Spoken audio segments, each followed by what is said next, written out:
l'agence So Wine présente So Wine Talks.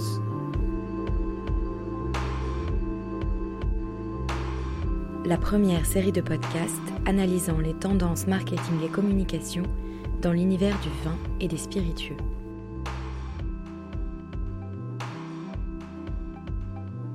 Du 10 au 12 février 2020, Paris a été l'épicentre mondial du vin et des spiritueux, avec la tenue simultanée de Wine Paris et Vinexpo Paris.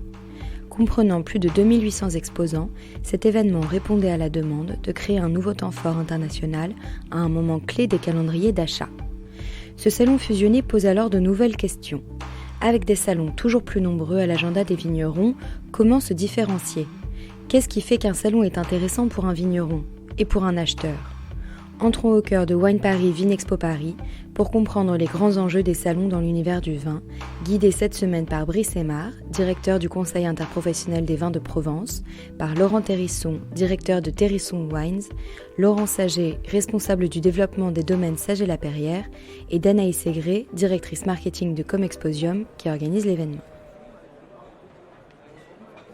Tout d'abord, j'ai rencontré Laurent Saget pour qu'il me raconte ce que lui, en tant que vigneron, attend d'un événement comme celui-ci et des salons en général. Donc Laurent Saget, je suis directeur du développement stratégique de la maison Saget-Lapeyrière, maison familiale implantée sur le Val-de-Loire. Aujourd'hui, la spécificité de notre maison, c'est qu'on est la seule maison familiale à être présente sur les 4 grandes régions qui composent le Val-de-Loire à travers différentes propriétés. Vous, quand vous participez à un salon, qu'est-ce que vous en attendez particulièrement ? Alors on attend de voir nos partenaires existants pour faire un point sur l'année écoulée, sur les perspectives de développement et puis bien entendu de rencontrer de nouveaux contacts, notamment sur des contacts export, pouvoir faire des rendez-vous avec des prospects. Et pourquoi est-ce que vous avez choisi de participer à ce salon-là en particulier ? Provine, qui est un salon incontournable aujourd'hui, devient relativement important en termes de taille. C'est vrai qu'aujourd'hui on se met à la place des acheteurs, enfin des clients. C'est un parcours du combattant pour ces 3 jours de Provine. Donc je pense que Wine Paris vient apporter une solution pour ces acheteurs-là de pouvoir se concentrer sur les vins français. Paris est la ville top pour ça, c'est la ville qui est symbole du luxe à la française et qui est hors vignoble. Donc c'est aussi une chose importante. Il n'y a pas une région qui est plus mise en avant qu'une autre, donc c'est aussi très important. Qu'est-ce que vous pensez globalement de l'univers des salons du vin dans le monde ? Si on voulait, on pourrait faire un salon tous les jours. Il y a une offre qui est malheureusement peut-être trop importante aujourd'hui. On l'a vu donc sur ces 3 dernières semaines. Il y avait Millésime Bio à Montpellier il y a 2 semaines. Le salon des vins de Loire et tous les offres sur Angers la semaine dernière. Wine Paris cette semaine. Provine dans un mois. Donc c'est soit des salons très internationalisés où on va capter cette clientèle internationale. Et après, je pense qu'il peut être intéressant pour des maisons ou des domaines, c'est d'avoir des salons spécifiques qui permettent aux visiteurs de savoir pourquoi ils sont là. Est-ce que vous voyez une réelle différence entre Vinexpo ancienne version du coup et cette union entre Wine Paris et Vinexpo aujourd'hui ? Ah oui, il y a une réelle évolution dans le sens où Vinexpo, c'était tel qu'on l'a connu pendant de nombreuses années, c'était vraiment un salon de communication qui n'était pas forcément hyper bien placé en termes de timing dans le calendrier d'une année, mais qui permet de travailler son image, de montrer qu'on existait, d'être présent. Mais au niveau business pur, c'était pas forcément là qu'on trouvait réellement de nouveaux partenaires ou qu'on concrétisait des deals. Là, sur un salon comme Wine Paris, qui est positionné en début d'année, ça permet notamment avec ses partenaires existants de faire un point sur l'année écoulée, sur les perspectives de l'année qui débute et de parler réellement commerce. Quelle est la part des salons auxquels vous participez pour l'image par rapport à celle pour le commerce ? La proportion, on va dire, c'est moitié-moitié. Pour être présent, faut trouver des partenaires qui vont nous distribuer. Mais d'un autre côté, c'est important aussi de travailler l'image et la notoriété pour le consommateur final. Et là, c'est tous les salons organisés, par exemple, pour des magazines ou comme la Revue du Vin de France ou Béthane de Sauve avec le Grand Testing, qui sont importants pour rencontrer le consommateur final et de pouvoir expliquer les vins, les faire déguster et de faire vivre aussi une expérience client qui est importante. Alors, évidemment, nos partenaires cavistes, sommeliers font vivre nos produits tout au long de l'année, mais c'est important aussi que les consommateurs finaux puissent rencontrer les hommes derrière, qui font les vins. Et ces salons comme le Grand Testing sont la parfaite illustration de ce qu'on attend d'un salon en termes de communication. Face à la multiplicité des salons, Laurent Saget est bien obligé de choisir ceux auxquels il va participer. Pour qu'un salon se démarque, il faut selon lui qu'il remplisse l'une ou l'autre des 2 missions primordiales pour un vigneron: accroître son commerce et faire grandir son image. Wine Paris Vinexpo Paris est de ceux qui lui permettent de rencontrer ses clients et prospects, internationaux comme français, à une date qui rend possible la présentation de ses nouveaux millésimes. Allons maintenant à la rencontre de Brice Aymar, du Conseil interprofessionnel des vins de Provence, pour comprendre quels enjeux il peut y avoir pour la présence d'une interprofession dans un salon commercial comme celui-ci. Bonjour, Brice Aymar, directeur du Conseil interprofessionnel des vins de Provence. Comme toutes les autres interprofessions françaises, donc nous sommes chargés de faire la promotion, le suivi économique et le développement technique des vins de Provence, c'est-à-dire les 3 appellations, Côte de Provence, Côte d'Aix-en-Provence et Côte Varois en Provence. Alors aujourd'hui, on parle un peu plus précisément des salons dans l'univers du vin. Selon vous, quels sont les nouveaux enjeux pour ces salons ? C'était un sujet important, les salons, ces dernières années, puisque d'un côté, il y a une multiplication des salons qui répondait à un besoin de diversification de la commercialisation des vins, de manière générale, et des vins français en particulier. Et l'internationalisation des vins entraîne une multiplication des salons, mais ça posait un problème pour les vignobles, puisque nos opérateurs se retrouvaient, et nous-mêmes, devant un choix de salon, lequel faire. Il y en a beaucoup, on ne pouvait pas tous les faire, et budgétairement, on ne pouvait pas suivre partout. Et donc l'enjeu, c'est sur chaque zone commerciale importante d'identifier 1 ou 2 salons qui seront les salons qui auront le meilleur rapport, la meilleure efficacité commerciale pour nos adhérents et qui offriront à l'interprofession la meilleure visibilité. On est ici donc à Wine Paris Vinexpo. Qu'est-ce que vous attendez de ce salon en particulier, de cette édition 2020 ?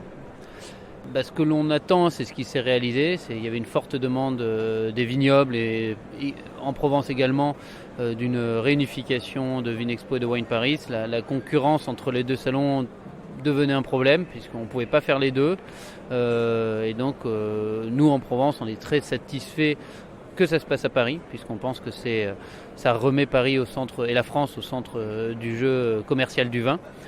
Et que les 2 salons se soient réunis, puisque pour nos adhérents ça permet de ne pas avoir à choisir et pour les visiteurs ça offre un point unique commercial. Donc voilà, je pense que ça répond aux 2 enjeux, à la fois amont et aval.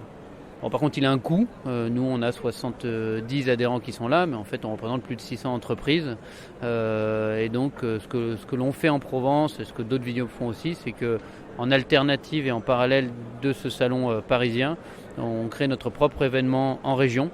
C'est un salon qui s'appellera Air Provence et en fait c'est plus qu'un salon. Nous on parle d'un événement expérientiel. On voudrait proposer aux clients nationaux et internationaux de venir dans la région à la rencontre des producteurs, mais aussi finalement à la découverte du territoire et du vignoble.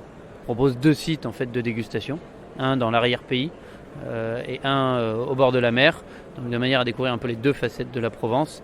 Et ils pourront rencontrer plus de 100 producteurs, et également assister à des masterclass. Et comment est-ce que vous imagineriez l'avenir des salons ? Pour nous, l'évolution des salons, c'est un peu ce qu'on observe en Asie aujourd'hui. C'est le salon qui doit permettre d'accéder à des zones commerciales importantes au bon moment. Et au bon endroit, donc c'est pas si simple que ça. En Asie, on voit, il y a plusieurs villes, il y a plusieurs types de salons. Ce qui peut être intéressant dans l'offre aujourd'hui de prestataires comme Exposium, c'est que de par les relations qu'on a sur le salon Wine Paris, de faciliter en fait l'accès à d'autres salons qu'ils organiseraient dans d'autres espaces et un peu de gagner en efficacité, en synergie pour nous. Parce qu'on se rend compte que finalement aller trouver un salon en Amérique du Nord ou un salon en Asie sans bien connaître les interlocuteurs ou en connaissant mal la zone, c'est pas si simple. Et que peut-être qu'avec plus de poids de cette association entre Vinexpo et Wine Paris et peut-être plus d'internationalisation, ça va nous permettre d'accéder à de nouvelles zones. Alors pour nous, la Provence, aujourd'hui, la cible, c'est la zone Asie-Pacifique. Et selon vous, comment est-ce qu'on pourrait créer un renouveau dans l'univers des salons ? On est dans une période très concurrentielle au niveau international. Je me demande, moi, s'il ne faut pas justement se concentrer sur l'essentiel, que le salon, c'est de la visibilité, de la relation commerciale et que c'est le basique du salon et voilà, et il faut se concentrer sur comment on rend ça de plus en plus efficace. Pour accroître sa visibilité, le CIVP a pris le problème à bras-le-corps en créant son propre salon, Air Provence, organisé au sein de l'appellation Côte de Provence les 6 et 7 avril 2020. Il a cependant toujours besoin de salons commerciaux, comme celui où nous nous trouvons aujourd'hui, pour ses relations business, d'autant plus dans un contexte concurrentiel mondial où des groupes comme Comexposium peuvent jouer les facilitateurs pour que les interprofessions s'implantent dans de nouveaux salons mondiaux. Les deux types de salons cohabitent, peuvent vivre ensemble au cours de l'année, l'un pour l'expérience et l'autre pour le commerce. Déambulons dans les allées à la rencontre de Laurent Terrisson, directeur de Terrisson Wines. Je suis Laurent Terrisson, je dirige une agence spécialisée dans le commerce du vin français aux États-Unis.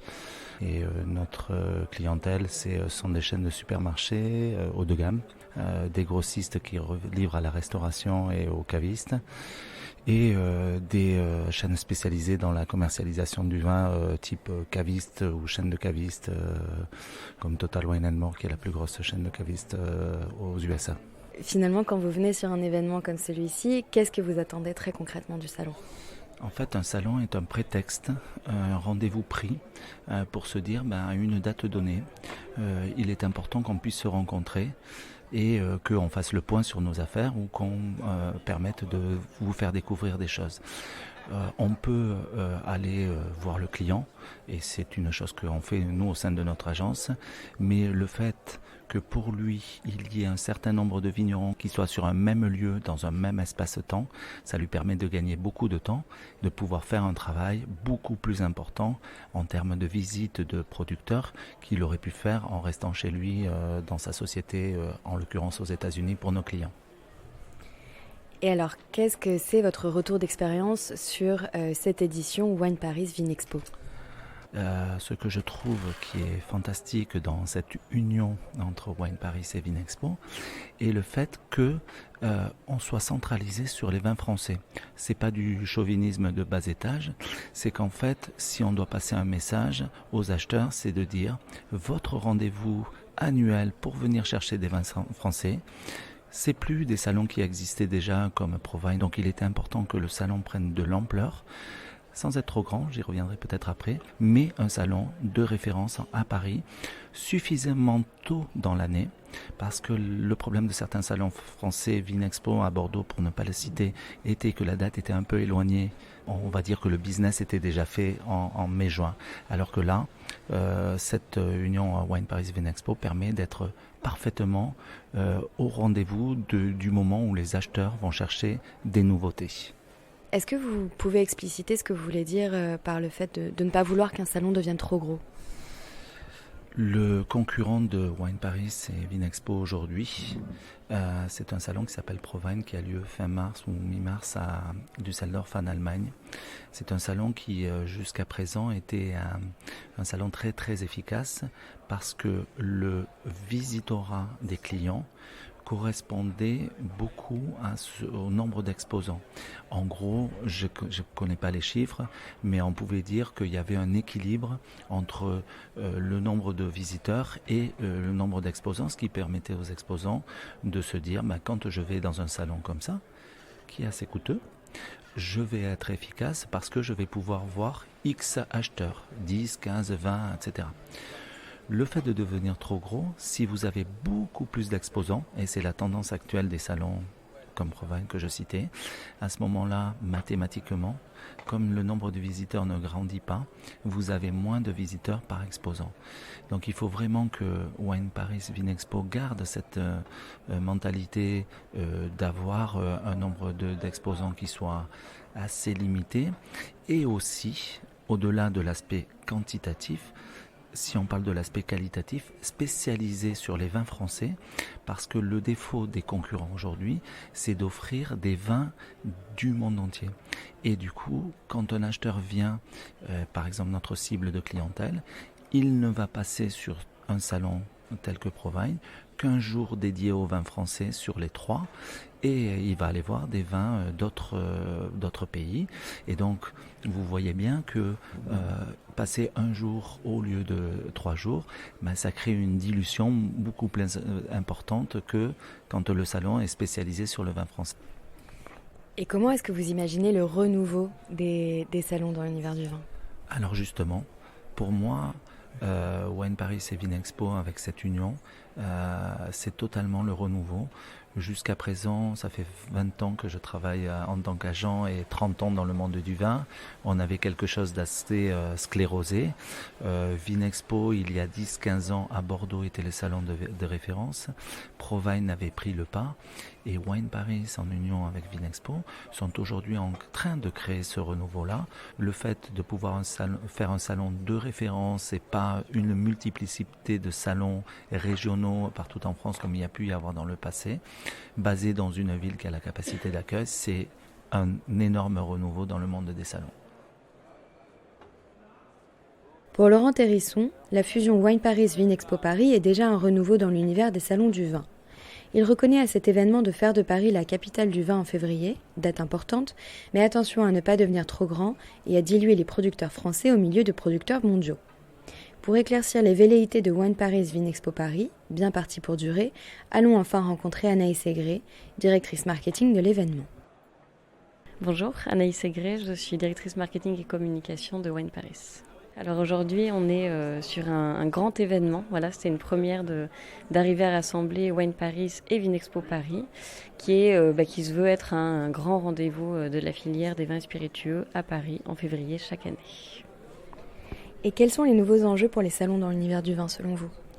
C'est très clairement d'apporter de la valeur ajoutée, d'apporter du business, puisque là en l'occurrence on est sur un salon professionnel. Et c'était vraiment nous la configuration dans laquelle on s'est mis, c'est-à-dire qu'on a commencé par rassembler Vinisud, Vinovision pour ne faire qu'un. L'idée c'était d'être plus efficace, de faire gagner du temps à tous les professionnels qui nous ont fait confiance et qui nous ont rejoints.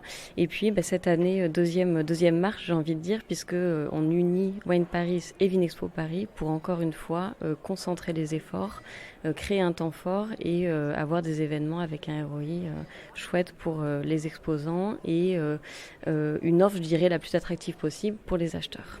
Et puis très clairement, le salon c'est aussi et c'est encore un moment de rencontre. Voilà, nous on est là annuellement et c'est aussi le moment où après avoir échangé par email et par plein de moyens, les gens se rencontrent et ont quand même ce plaisir qui enrichit le business en fait. C'est vrai qu'on est dans un contexte aujourd'hui très challengé, notamment au niveau international, où le business peut être challengé. On l'a vu aux États-Unis, on voit que le Brexit se met en place. Donc finalement, se voir, renforcer les relations, c'est aussi extrêmement important et ça, tout le monde nous l'a dit lors de cette édition. Et selon vous, comment est-ce qu'on peut enrichir et prolonger l'expérience des visiteurs sur le salon ?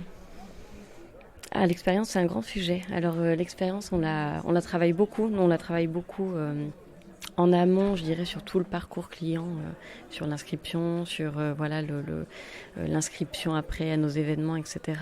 Donc ça, il y a toute la partie digitale aujourd'hui, effectivement, qui est très importante, aussi bien sur la partie outils que sur la partie réseaux sociaux, site internet, et vraiment de travailler cet écosystème de manière assez riche. Donc c'est vrai que nous, Wine Paris, on s'est très rapidement et dès le début positionné en créateur de contenu. Et ensuite, on crée pas mal de contenu sur les événements. Donc, on a des conférences, on a des masterclass, on a des tables rondes sur l'international, sur un certain nombre de thématiques. Et puis, c'est vrai qu'en étant à Paris, on a beaucoup réfléchi à une expérience plus globale. On a un terrain de jeu qui est formidable puisqu'on travaille le vin et la gastronomie. Et l'idée cette année qu'on a eue, c'était de se dire finalement, on a une offre incroyable en journée sur le salon pour tous les visiteurs qui viennent de France et du monde entier. Mais on va aussi leur permettre de prolonger l'expérience et de profiter pleinement de Paris. Donc on s'est lancé cette année sur le off de Wine Paris. On a sélectionné 65 restaurants, donc c'est une première, qui ont été choisis, sélectionnés parce que très belle sélection de vins, parce que une très belle cuisine et puis c'est des endroits qui sont intéressants. L'idée c'est vraiment d'offrir Paris sur un plateau et de permettre à tous les participants d'en profiter, d'aller découvrir aussi Paris et le vin dans des superbes conditions en soirée. C'était une première, on va le faire grandir, on a plein d'idées et plein d'envies, on a eu de très très bons échos, donc très certainement ça se développera. Mais en tout cas c'était un vrai pilier de l'expérience pour nous cette année. Est-ce que vous pensez que c'est important pour un salon, l'endroit dans lequel il se trouve ? Est-ce que ça donne du caractère, une identité à un salon ? Oui, je crois que c'est clair. Nous, aujourd'hui, on est à Paris et c'est une évidence finalement pour tout le monde, alors que ça n'existait pas il y a de ça 5 ans. Donc un grand événement du vin à Paris, je crois que ça fait sens. Finalement, les chiffres nous le prouvent aussi, puisqu'on est passé en un an de 2000 à 2800 exposants. Donc on sent qu'il y a un attrait, une dynamique extrêmement forte. Et ce qui est clair, c'est que le lieu et la date, voilà, c'est ce qui fait l'identité de ce salon. Au-delà, bien sûr, d'une offre qui est elle aussi très identitaire, qui regroupe l'ensemble des régions, etc. Mais Paris, le vin et la gastronomie, clairement, ce n'est que le début d'une très grande histoire.